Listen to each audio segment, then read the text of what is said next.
I performed at Carnegie Hall in their like Christmas show with Jan from The Office. Oh, no She was like one of the performers. She was really nice. You know who was really mean? Mr. Schuster from Glee, the teacher. Awful person.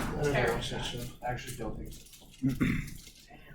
I got compared to the Did you get past House MD. I looked House MD. Victor Brown? That's a great show. I give it. Yeah. Dr. House. Yeah, Dr. House. I've Yeah. never seen that. You're not as basic. Which is a very, Definitely very in the hated definitely in the opinion. I don't have a need. This is Calculus 3. He's just a complete jerk. So That's what the students told me. I feel like the best character comparison to you is Creed from The Office. I feel like, Like yes. you really got that in. That vibe of like, Yeah, don't yeah. know exactly which crimes have been committed. Yeah. Creed from The Office. Yeah. Oh my god, nice. He's like the... Anything out there, there's stones in there sometimes. Creed, really? Creed runs in and Michael goes, "There's been a murder," and he goes, "Okay, let me get settled," and runs. No, my favorite one is when they plant the drugs and Creed hides in the interview room and he's just pretend like we're talking as the cops are searching in the background. this is Halloween. That's all great. Yeah. I'm all for the stupid funny, Crow's obviously just not That's the No, joke. Creed has honestly the best lines. very unpopular opinion. What? It was The like, Office is better without Steve Carell. Yeah. Ooh, that's a very unpopular. Yeah. I just didn't I like his see it, character. though. I can't stand cringe humor and sometimes it Same. gets so Cringe bad. oh, Yeah. so Yeah. bad. Like it gets He's really too bad. stupid for because Great I've humor. seen him do That's interviews dumb. and stuff as not a character, so it's He's obviously not My an idiot. problem is he makes a lot of the show, but I still can't stand his head character. Exactly my thoughts. Without him, I don't know that the show gets better. Because the No, it doesn't, because it's a whole unit. Bosses are not good. yeah. well, Vector fields. not Danny California. Is it Danny? I forget. Robert. Robert California. Robert California was good. He's good. Yeah. He's a good replacement. No, I think the best. I still love it when they were at his house. When they went to his mansion after he was just Oh my god, and they were having the party, and Jim was like, "I need to go." Yeah. What was your favorite ever? Is there a moment where you literally died laughing in Office? Do you remember? Yes, In The yes. Office? Yeah. Oh, which one was it? For me, it's any one-liner that Creed or Dwight has. Because both of them, they all. Hold on. Hilarious. The safety episode. Which one's that? Oh. Put this thing on. That is the best episode ever. Okay, that's good. Episode. No, that's really Today, Smokey's gonna save lives as he lights the trash can on fire. That's Crazy yeah. fire. That And was then all those. you get him cutting a face off a dummy. Going. It's perfect. Okay. My favorite was The only thing I love about the earlier episodes, though, is the back and forth between Dwight and Jim. Yeah. yeah. Because Yeah. that gets not It it gets does. worse, but it gets less Shadows, yeah. frequent, Yeah. and it's so good. Well, that's good because they did not ride through all of the seasons with the same thing. Yeah. The show, right? My favorite part was Dwight's wedding. When they got in the hole. Oh yeah, that was really good. That I part, thought the I of The Office. died when I saw that. Wait, no. The only way to separate is My favorite scene, I think, is when Dwight's, I think it's his grandmother or something passes. And yeah, the funeral, and he empties 3 rounds of a 12 gauge into the coffin of his aunt. And I was, oh my god, and Oscar's just sitting there off to the side, and he's like, what's going on? yeah. And I love the explanation after, because he's like, one time you accidentally buried a living relative, and we got to do this now, or something like that. But it's just so good. Okay, He's looking at the relatives live, but no. guys, Are we not time to. 3D part? 16.7. Skipping straight to vector fields. Oh, I don't know. I forgot about that. Damn. Oh, the garden party. Do you guys remember that? You know what? I'm just going I to. remember Jim a wrote whole the book, yeah. I'm going to add the 3D. at the end over here. Yeah. Albert is arriving. Kevin dropping his chili. Oh, So yeah. good. That was a really good. The best part Oh, is watching and him just Prison swipe Mike. it You back can't forget in Prison Mike. with No, but it's so voiceover. sad because he's It's really crying. sad. You can hear him like. So change of variables in 3D or R3.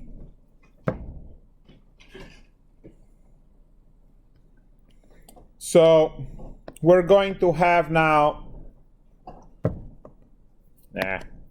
We're going to have x, y. This is not streamed, so it will be just featured in notes. X, y, z going to u, v, w. We are going to have a triple transformation. X equals function of u, v, w. Y equals a function of u, v, w. And z equals a function, let's say k, of u, v, w. And we're going to have a triple integral over the region D, let's say, of some function f of x, y, z, dv, into the triple integral over transformed region, let's say S, of f of g, h, z, Jacobian u, v, w, dv.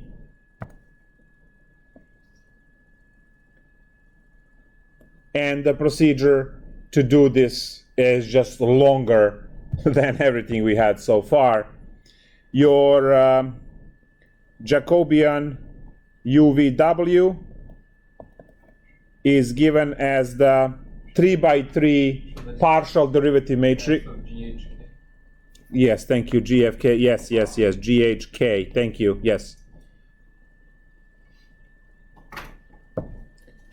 Jacobian is given as partial x, partial u, partial x, partial v, partial x, partial w, partial y, partial u, partial y, partial v, partial y, partial w, partial z, partial u, partial y, no, partial z, partial v, and partial z, partial w.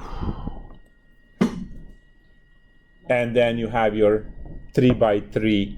And as I mentioned, right, the square in a corner over here is your 2x2 Jacobian for R2.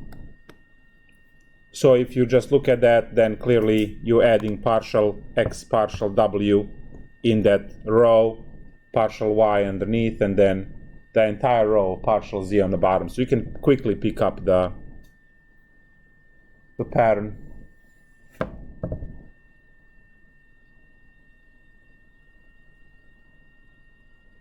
Bueno? Good.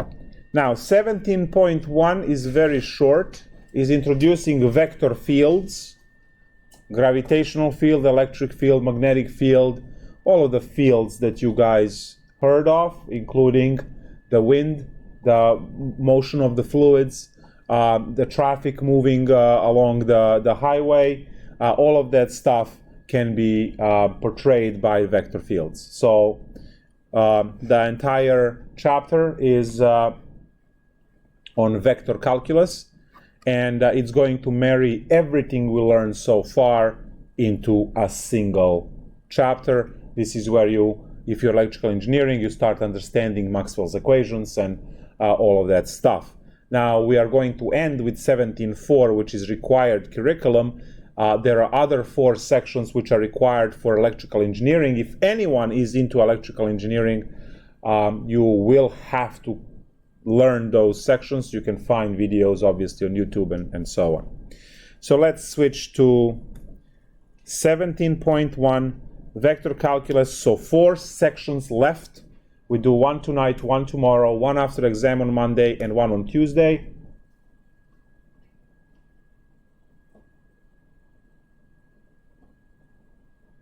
Or we can do vector after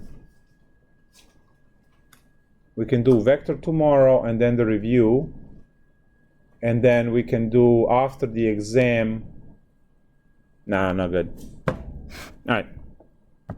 I was trying to see if we can go home now, but it's not good. How long is vector fields going to take? Not long, but the one you don't want to have line integrals, which is the next section after exam. You want to have it tomorrow. Trust me. Oh, okay. I feel like I've asked this before, but is surface integrals in 17 or no? Yes, but we're not. That's in the other 4 sections. Oh, that's what we don't cover. Yeah, unfortunately. I mean, we can. Just say the word. 3. Hello and welcome back to Calculus 3 section something 17.1 new chapter on vector calculus. And this one is going to be important for electrical engineering and so on. Now, a lot of other stuff is in here. Vector fields can cover gravitational field, electric field, magnetic field, any kind of fields. Also, you can talk about the wind and hurricane, and then you can talk about currents in the ocean. You can talk about flow of traffic or blood through the blood vessels and all that kind of stuff. So it covers a lot of engineering. It's extremely important as a chapter. And we start with the vector fields, where we explain what the vector field is, and then we're just going to use it in the rest of the chapter. So just definitions right now. So definition of the vector field in 2D. So vector field in R2.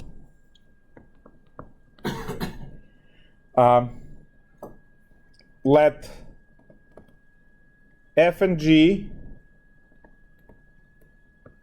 be defined on a region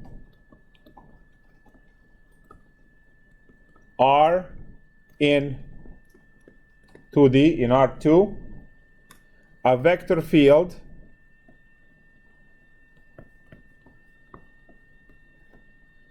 in R2 is a function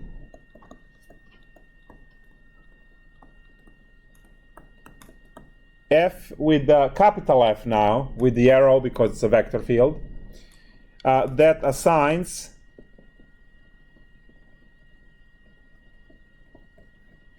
to each point of R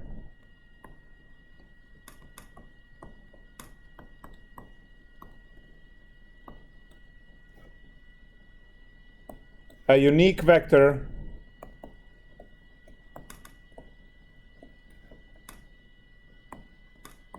fxy gxy. So notation for this will be vector field F is fxy comma gxy, or if you want the component form, fx y I hat plus gxy j hat. Those are your unit vectors I and j.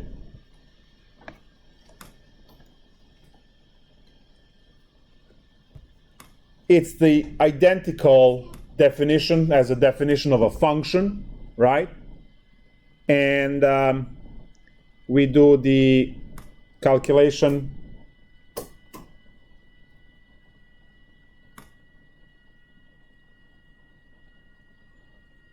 so let's go.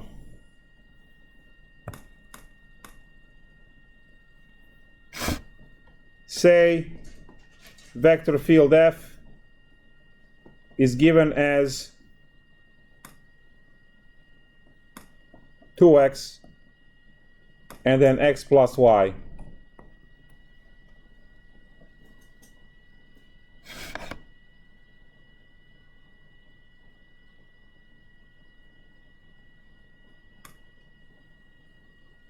drawing them out, or what are you asking us to do? Yep. So what does this mean? Well, guys, this is covering the entire space of xy plane. You will be able to calculate single vectors when you pick a point at which you want to calculate the associated vector. So if you just have an xy plane like this, and you pick point 0, 0, well, x is equal to 0, y is equal to 0, you type in and you get nothing, right? You get a 0 vector. Great. But you can pick a point 1, 1. If you pick point 1, 1, the associated vector to 1, 1 is going to be 2, 2. So you get to go to 1, 1 and draw a vector 2, 2. So that's a vector 2, 2.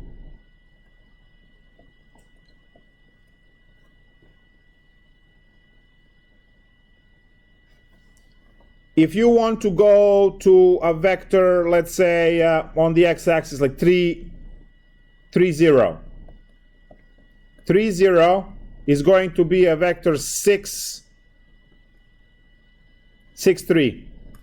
Because your x is 3, your y is 0, so 2 times 3 is 6, and 3 plus 0 is 3.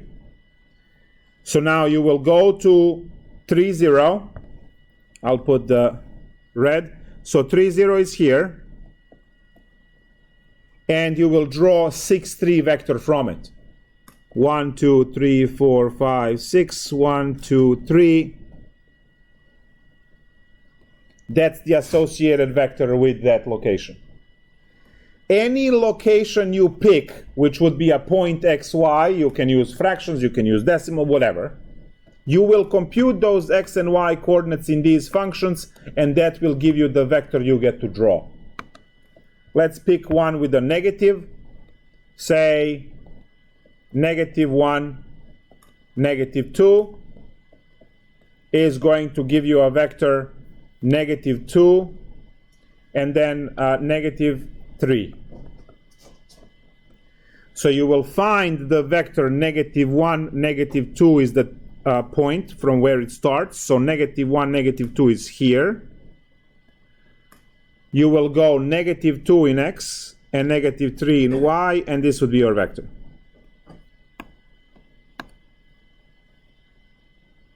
So this is at -1, -2. Right?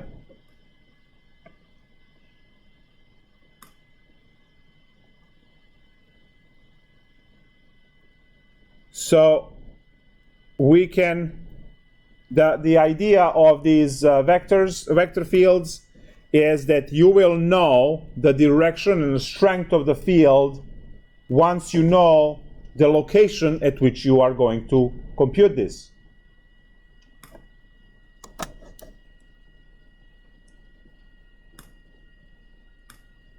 So let's take a look at some cool vector fields. The first one is radial vector field. Radial vector field will have an equation given by ax by. And radial vector field will radiate stuff out from the source. So if you want to think of a sun or a grenade exploding or whatever, or you know, those people that are too smart for their own existence, right? They radiate their nonsense in all directions, right? So that's what the radial field is. And then you can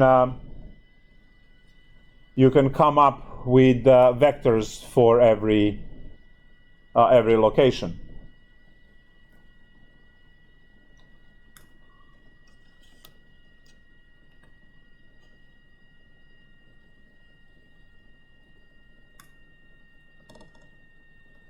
Now, we also have rotational vector field,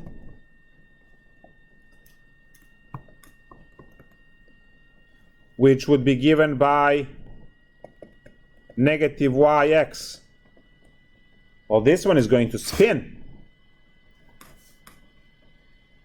If you go with your x and y,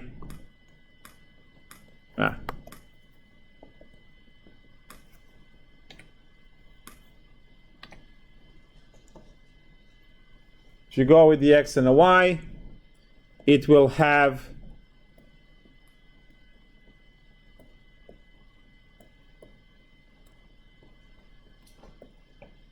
vector field that would look something like this. And as you can see, all these arrows pushing in these directions are trying to spin the entire structure counterclockwise.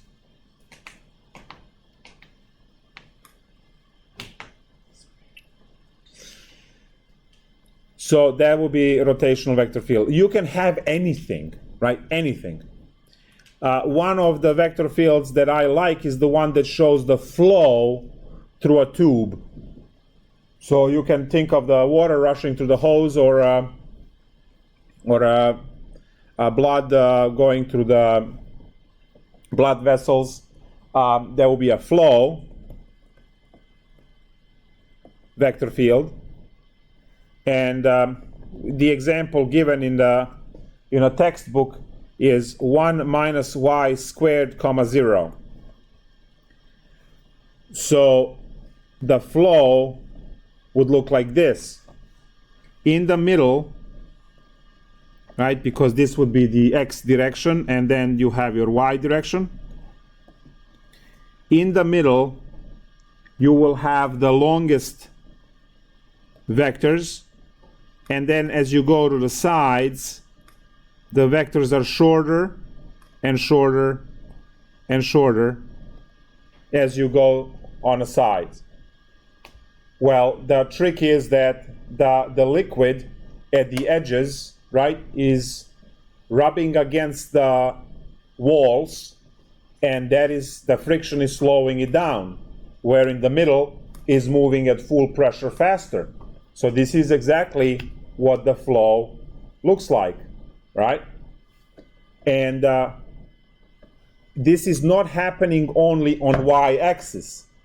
This is happening at every single point. There is another vector that starts here, and another vector that starts here, and another vector, right? And all of those vectors have the same length going forward. Because at every point in space that you can possibly think, there is a beginning of a vector, that its length and a direction determined by the function you have. So when we are drawing this, right, we are going to draw a set of these vectors here, right? But that doesn't mean that those vectors are not starting at this location and this location. Like at every single location you have this particular push. It's a continuous push. So when you turn the garden hose on, the water pokes out on the other end, right? You see the same behavior in highway, right? All the way to the right, slow traffic. And then all the way to the right, and left, also slow traffic. You always end up with someone who's driving like 43 in the left lane, right? So the middle lane moves the fastest, right? Also, the grading of the highway for the rain drop-off, the middle lane should be the driest, right? Because it should have a parabolic, if the highway is properly paved and done, right? You should have a drop-off to the sides, and it's very subtle, so you can't tell from the car, but it's enough for water. So the middle lane should be the one in a heavy rain to be the driest. Now, obviously, if you end up in a lake of water, then the highway is not properly constructed. But there is we do have a project, actually. I have a project question for my pre-calculus 1 students. One of the problems in the mix is to calculate the drop-off, and then there is I give the dimensions of the highway, and then they have to fit the negative x squared, right? The parabola that would go and hit the 3 points, right? The 2 end points and the one on the vertex, and to fit the function underneath that to show the curvature is a proper curvature for the highway so that it's properly constructed. Now, question is if you can actually pull off your machinery to pave that to the specifications that are given, right? So some are constructed better than others, and you know that because you drive right every day like everyone else. So all of these vector fields that you guys see over here are computed exactly the same way. You have a function for x coordinate, function for y coordinate, which is f and g, right? Those are functions. And then when you pick the point, xy point, you will give associated vector to that. And this is the 2D. Move into the R3 realm, and we just have everything exactly the same. So now, for R3, which is a 3D, we have that our vector field is given by f function, f of x, y, z, comma, g, x, y, z, comma, let's say age, x, y, z. Or you can have the component form with ijk, which is f, x, y, z, I with a hat, plus g, x, y, z, j with a hat, plus age, x, y, z with a k with a hat. And that is what we have for our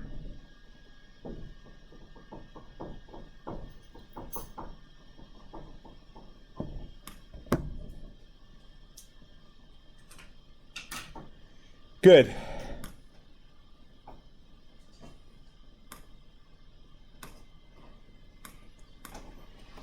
What else? So that's the 3D. I'm going to show you some of the 3D vector fields. And then we need one more theorem and we're done. So I'm just going to find where the pictures went. There we go. Great. So now what you see over here are few pictures. The one in the tube is the flow in a cylinder. Think of the blood vessel or a garden hose for water, whatever, right? So that will be the cylinder.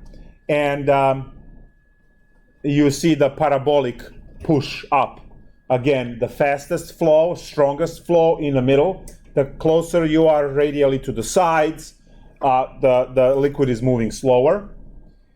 Then you have the two large pictures. The one on the left, right? The one on the left looks like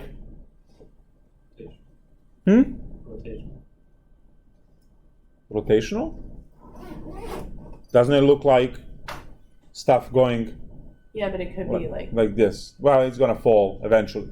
And the third one is the radial, which is the sun, right? It radiates in all directions outside of the center, the third one. So that would be it. Now, one thing to, and this is very important, guys. One thing to understand here is that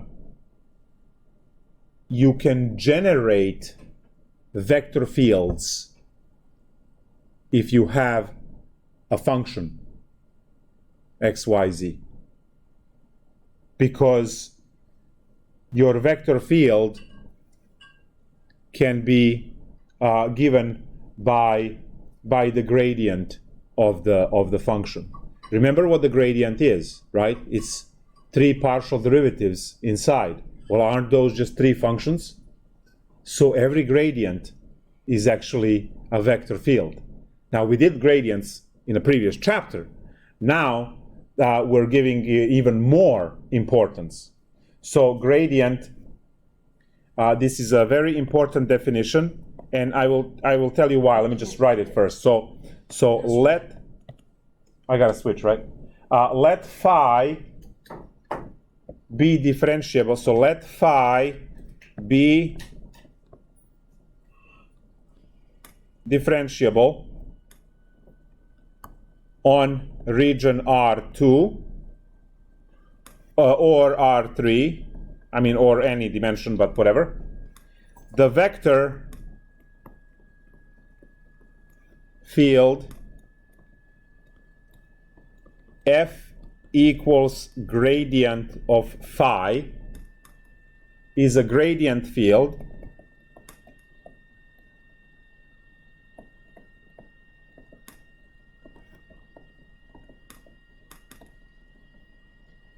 and the function phi is called a potential function.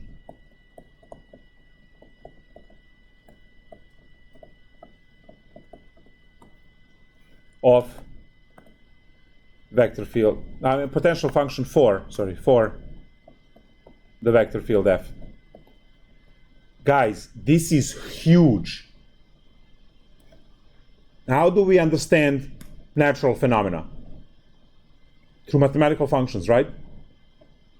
Do we get those mathematical functions? No, we measure reality, right? So if we can devise a method to go backwards, we can measure the fields with our devices, and then from that measurement, we can come up with a function which describes the phenomena. Now, that's going to be our 17.3. So when you are going and looking at a tornado, what do? You take a whole bunch of those small probes and you toss them in a tornado. It radiates back the signal of the position and the velocity. So what is it giving you? It's giving you the vector field, right? And then when you have all of that data, you crunch the data back and you come up with a potential function. Now, that is the part that we learn in 17.3. What we're going to do tonight is I'm going to say let function phi of xy, just 2D, is equal to, let's say, xy squared plus 3y minus 6. Right? That's just, now you are familiar with this. You've seen these kinds of functions a lot. You did the limits, you did the partial derivatives, you did everything with these, right? So now, vector field F that it's generated by this function, which is the gradient field we just defined, is going to be the del of phi. And del of phi is simply the two partial derivatives together. So partial derivative with respect to x is just y squared. Partial derivative in respect to y is 2xy plus 3. Hey, that's a vector field, right? So now you give me the point, I give you the vector. So we can generate vector fields if we just have the function that we did. Now, what 17.3 is going to be, they give you the vector field. You have to check if it's a conservative vector field, and if it's conservative vector field, you will be able to unleash a procedure, right? One of the procedures. You will be using the procedure to calculate potential function. And the potential function describes the phenomena. So that's how you do science, right? So we'll get there. And that calculation will be done after the exam on Tuesday. So tomorrow we have exam review, and tomorrow we have one more thing. We're talking about line integrals. So we'll start with line integrals, and then we'll transition into that. Then you have 3 days to practice and enjoy all of your, right? Quizzes. Do what? The quizzes. No, wait, it's not, you have the quizzes will end early, right? Now, No, because quizzes go till like Monday or Tuesday. Yeah. ooh, that worked perfectly then. Quizzes go till Okay. Monday. Yeah. Oh, that's perfect. Then the quiz is okay. So quiz 7 will be on the day of. Okay, I got it. Good.